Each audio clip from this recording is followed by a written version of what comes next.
frog meetup ng February. Yes, I'm Karlo Soriano. That's my handle on GitHub. Yes. Yeah, my talk is about trying to write. Yes. So, if you attended the frog meetup 2 months ago, I said that I would start a blog regarding music and programming and all those kinds of stuff. So this is how it looked like a year ago. And this is how it looks like now. So I decided, yeah, so basically nothing happened. Yeah, it happens.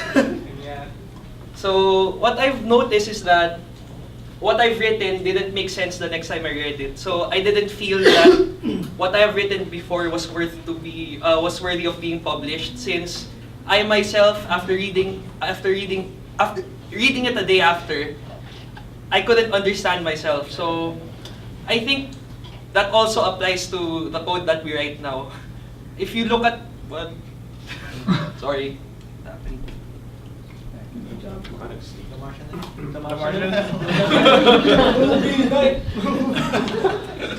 Apple TV isn't connected to the network. Oh no! Hindi ba ni Karlo? Bayaran mo yan, bro.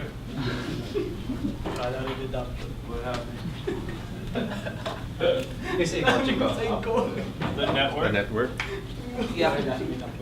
Maybe it's back now. I'll try and...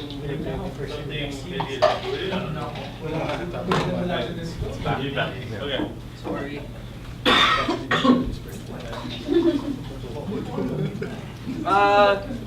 So yeah, I think this applies to also to the code that I write, where I tried reading it again and I don't remember what happened, and I think that's bad. Sabi ni Alma Moreno, Bindir Dandan.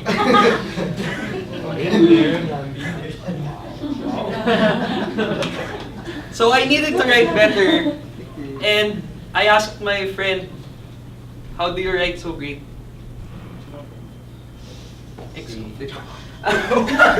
So she recommended me this book named Simple and Direct by Jacques Barzun.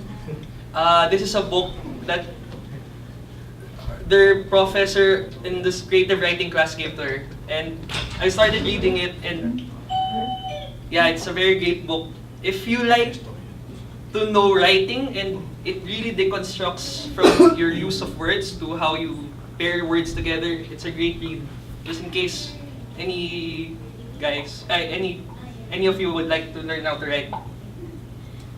So the book has some 8 principles, but I'm going to focus on the first principle, which is to have a point and make it by means of the best word. So as a writer, you need to focus on and take words singly and ask yourself, is this the proper word for the proper context? Because though we have lots of words in the dictionary, and I think there's always a proper word for the said context. It's also beautiful that the French has a term for this kind of word. It's the mot juste, or the exactly right word or phrasing. So upon learning this, I decided to apply this and to seek the mot juste every time I try and write my own code. Examples, yay, fun stuff. So yan, it's a common example where we use strings as So it's a common example where we use strings as keys to our hashes, but strings don't really.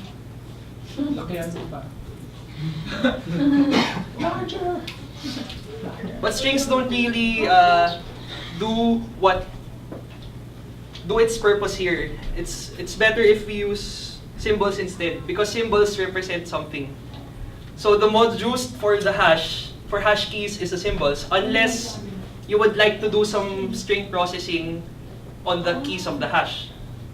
So symbols, in programming, we usually use strings in 2 ways.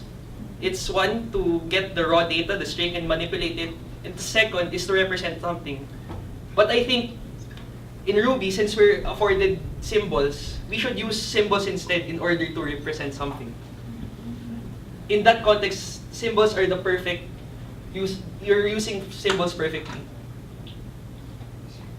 Alright, so next is a problem wherein we need to use we need to find the unique words in a set of text. So it's represented by this set of words named words. It's a collection.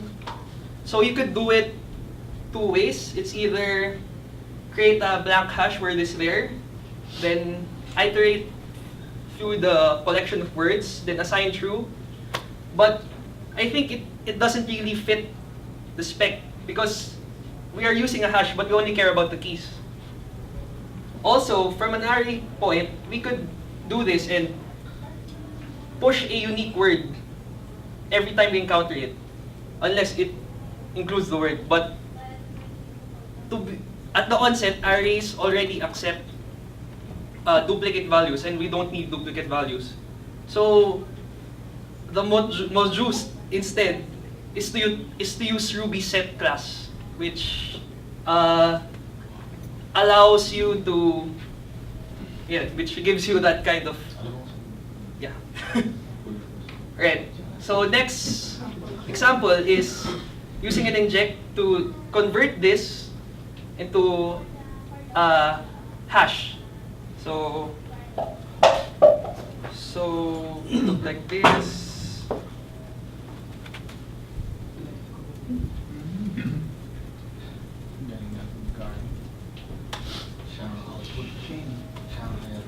Yeah, but I noticed that I think it's really weird that we return the hash at the end of the inject function. So maybe it's not the most used of, it's not the correct enumerable. And thankfully we have the each with object enumerable, which returns the object at the end. So I think we need to find ways to, if we find something that doesn't really fit, if we find something that doesn't really fit, maybe there's a better way. And alright, so next is a controller. So we're checking if user is logged in, and we redirect the root path and if session current user is present.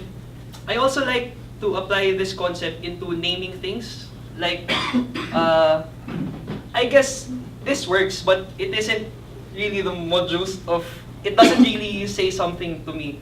So I'd rather change it this way.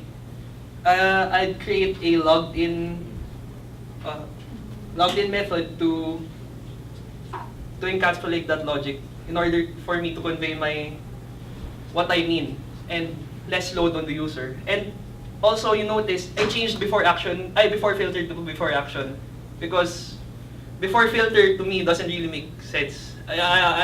For me personally, I don't see it really translating into something you run before the action. Well, before action, yun na yun. Okay. So next, if we use a null object, we also stop with saying that we have a null user, null, blah blah, whatever. So in the current user definition, so if we have a email which matches the session, we return that user, else we return a null user. But I think a better way to do this is to rename the null user to a guest.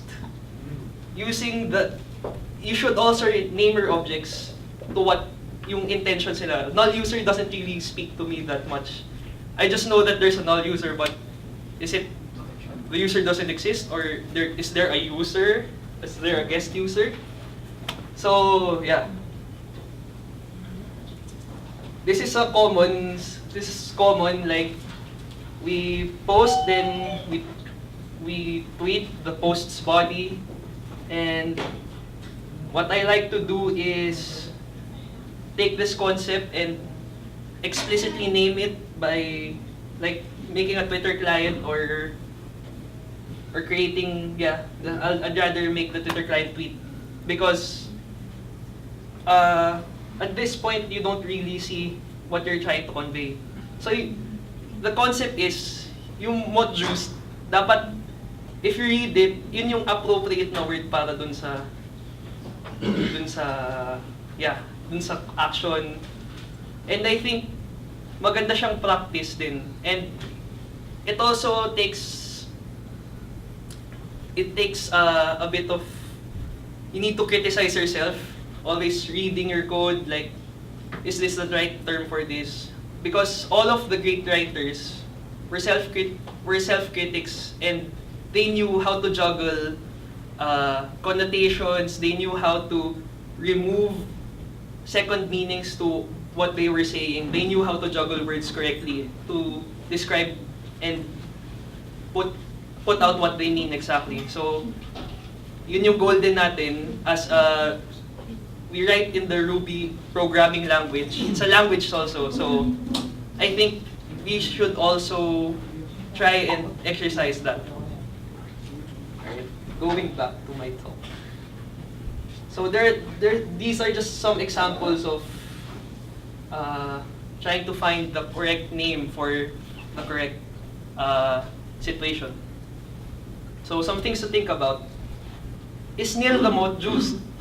I don't know. What does nil mean? Does it mean that I have nothing? Does it mean that my function is broken? Does it mean that, I don't know, something broke? So I'd rather return something that says I have nothing. I'd rather return a 0 or like a null object, because that means that it is really nothing, not just something broke. And if something broke, I'd rather raise an error than send back nil, because nil doesn't really put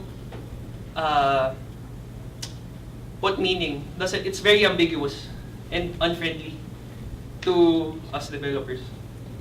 And how about your commit message? Yes, do you use the mod juiced every time? I guess it's also something to think about. So to close this, find the mod juiced para may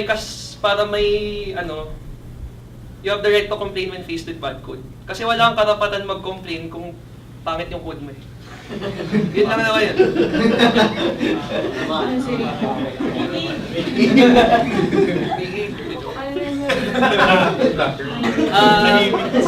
It's also nice that you could share your knowledge with others. Kasi kung maganda yung code nating lahat, hindi na tayo masistress sa buhay.